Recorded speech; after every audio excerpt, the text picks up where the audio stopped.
Shalom à tous, nous allons encore une fois ce Shabbat rentrer dans un Shabbat particulier puisque c'est le Shabbat HaChodesh. Cette année, nous avons le privilège que le nouveau mois de Nissan, le premier mois de l'année, tombe justement au Shabbat. Et ce Shabbat, avec une Haftara particulière, la Haftara de Shabbat HaChodesh, et nous traitons, grâce au prophète Yecheskel, du troisième et dernier Beth Amikdash,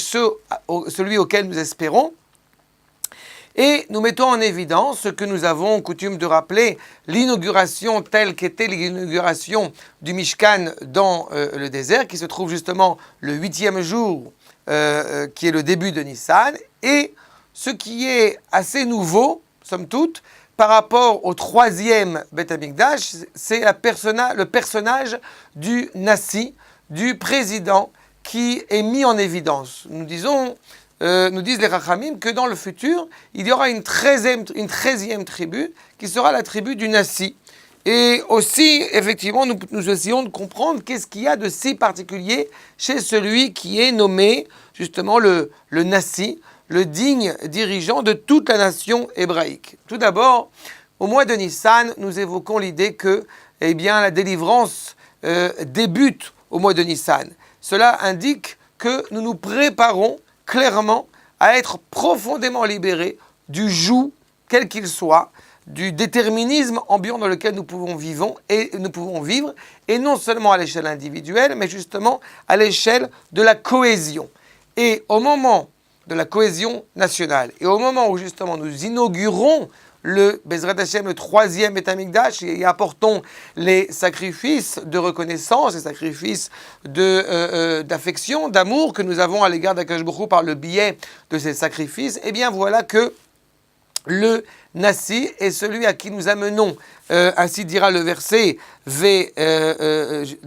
nos frères Ashkenaz qui lisent quelques versets avant la Haftara que nous avons coutume de lire, Kol ha'am haaretz yu el hateruma, tout le peuple va amener un don à Zot l'Anassi be'Israël, celui qui est le dirigeant d'Israël. Et dans la suite de la Haftara qui nous occupe, Ve asa anassi bayom ha'u be'ado ou be'ad kol ha'am haaretz par chatat, pour éviter qu'une faute malencontreuse pourrait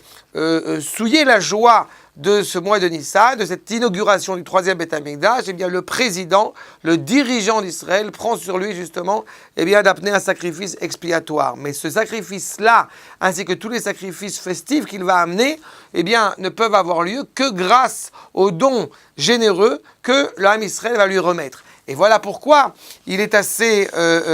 notable et assez émouvant de se dire que, j'ai envie de dire, vive les impôts, parce que c'est grâce à nos impôts, justement, qui serviront totalement à servir uniquement l'expression de sainteté. Le Korban Tzibur, au nom de tout le peuple, et je crois que c'est l'essence même de la délivrance du peuple juif, c'est justement de nous reconnaître comme étant une nation d'expression de sainteté, et par comme nous disent dans le traité de Havot, Keter Torah, Keter Keuna, et Keter Malchut, vous avons 3 couronnes, et Keter Shem Tov al Gabehen, et nos maîtres dans le traité de Havot évoquent l'idée de 3 couronnes. Et pourtant, il y a une 4e qui est le Keter Shem Tov, la couronne du bon nom.